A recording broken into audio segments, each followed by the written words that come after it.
बहुत समय पहले की बात है। रामपुर के एक छोटे से गांव में रमेश नाम का एक किसान रहता था। रमेश की जिंदगी बेहद कठिनाई में बीत रही थी। उसकी जमीन बहुत छोटी और बंजर थी। कई सालों से लगातार मेहनत करने के बावजूद उसकी जमीन से कोई खास फसल नहीं होती थी।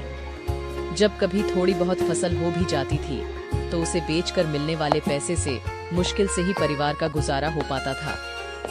रमेश की पत्नी का नाम सावित्री था और उनके दो छोटे छोटे बच्चे थे जो अभी स्कूल जाने की उम्र में थे।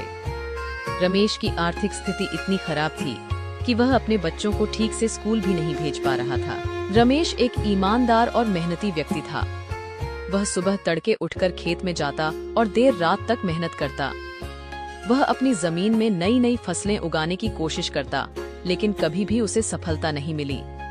गांव के अन्य किसान जो उससे बड़े और संपन्न थे उसकी हालत देखकर दया महसूस करते थे, लेकिन रमेश कभी किसी के सामने हाथ फैलाना नहीं चाहता था।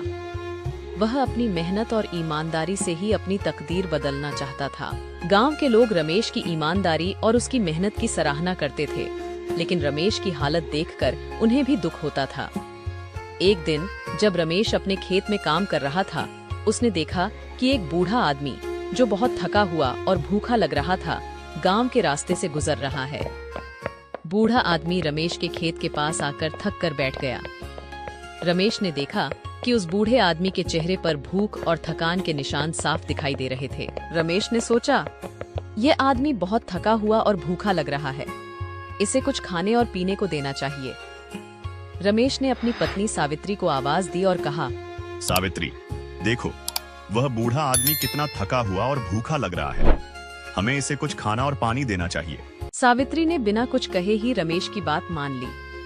उसने रसोई से कुछ रोटियां और एक कटोरी दाल बनाई और उसे एक थाली में सजाकर बूढ़े आदमी के पास ले आई। बूढ़ा आदमी बहुत भूखा था। उसने रोटी और दाल को बड़े ही सुकून से खाया और पानी पीकर अपनी प्यास बुझाई। उसने रमेश और सावित्री का दिल से धन्यवाद किया और कहा, तुम दोनों ने मेरी बहुत मदद की है। मैं तुम्हारी इस अच्छाई का बदला नहीं चुका सकता, लेकिन मेरे पास एक जादुई बीज है जिसे मैं तुम्हें देना चाहता हूँ। इस बीज को अपने खेत में बो देना। यह बीज तुम्हारी किस्मत बदल देगा। रमेश और सावित्री ने बूढ़े आदमी की बात ध्यान से सुनी और उस जादुई बीज को बहुत आदर के साथ स्वीकार किया। बूढ़ा आदमी जाने से पहले रमेश से बोला, याद रखना, यह बीज केवल अच्छे दिल वालों के लिए ही फलदायी होता है। इसे पूरी ईमानदारी और सच्चाई के साथ बोना। रमेश और सावित्री ने बूढ़े आदमी का धन्यवाद किया और उसे विदा किया। रात में जब सभी सो गए तो रमेश और सावित्री उस बीज के बारे में सोचने लगे। सावित्री ने कहा, क्या यह सच में जादुई बीज है? क्या यह हमारी किस्मत बदल सकता है? रमेश ने जवाब दिया, हमें इस पर विश्वास करना चाहिए। बूढ़ा आदमी हमारी मदद करना चाहता था और हो सकता है कि यह बीज वास्तव में जादुई हो। कल सुबह मैं इसे अपने खेत में बो दूंगा। अगली सुबह सूरज उगते ही रमेश ने उस जादुई बीज को अपने खेत में बो दिया। उसने इसे बहुत ध्यान और श्रद्धा के साथ बोया और सोचा, यह बीज हमारी जिंदगी को बदल सकता है। मुझे इसे बहुत प्यार और देखभाल के साथ उगाना होगा। रमेश ने हर दिन उस जगह को पानी दिया जहां उसने बीज बोया था। वह रोज उस जगह पर जाकर देखता कि कोई अंकुर निकल रहा है या नहीं। कुछ ही दिनों बाद वहां एक छोटा सा अंकुर फूटने लगा। रमेश की खुशी का ठिकाना नहीं रहा। वह दिन रात उस छोटे से पौधे की देखभाल करने लगा। पौधा धीरे धीरे बड़ा होने लगा और कुछ ही दिनों में वह एक बड़ा और हरा भरा पौधा बन गया। यह पौधा बहुत ही अनोखा और खास था। इसकी पत्तियां और शाखाएं आम पौधों से अलग दिखती थीं।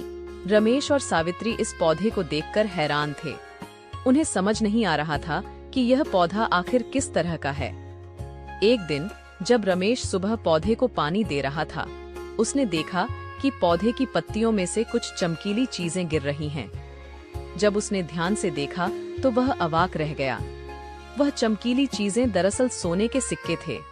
रमेश ने फौरन उन सिक्कों को इकट्ठा किया और अपनी पत्नी को दिखाया। सावित्री भी यह देखकर बहुत हैरान थी। उन्होंने समझा कि बूढ़े आदमी का दिया हुआ बीज वास्तव में जादुई था। वह पौधा अब हर दिन सोने के सिक्के देने लगा। रमेश और सावित्री ने उन सिक्कों को जमा करना शुरू किया। अब रमेश की हालत धीरे धीरे सुधरने लगी।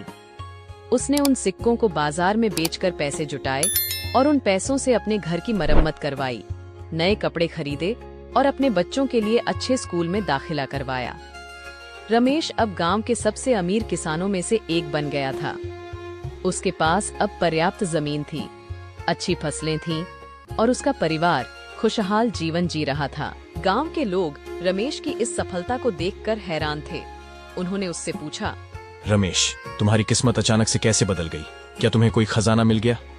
रमेश ने हंसते हुए जवाब दिया, मुझे कोई खजाना नहीं मिला, बल्कि मुझे एक जादुई बीज मिला जिसे मैंने अपने खेत में बोया था। उस बीज ने मेरी किस्मत बदल दी। गांव के अन्य किसान भी अब रमेश की तरह अपने खेतों में मेहनत करने लगे और उसे अपना प्रेरणा स्रोत मानने लगे। रमेश ने उन्हें भी अच्छे खेती के तरीके बताए और उनकी मदद की।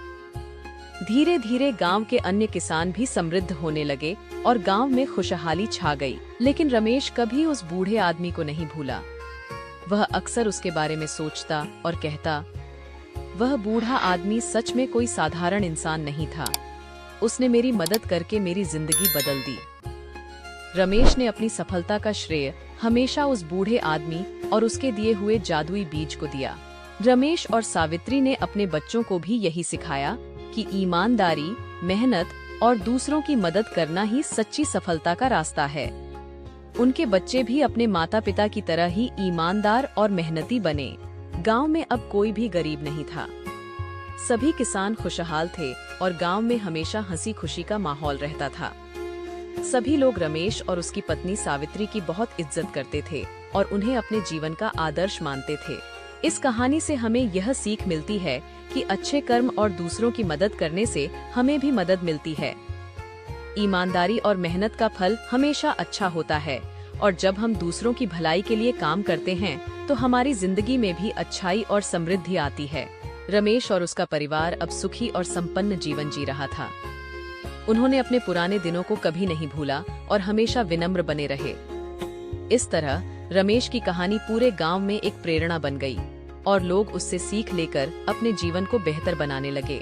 और इस तरह एक गरीब किसान रमेश की मेहनत, ईमानदारी और एक जादुई बीज की मदद से उसकी किस्मत बदल गई और वह अपने परिवार के साथ एक सुखी और संतोषपूर्ण जीवन जीने लगा।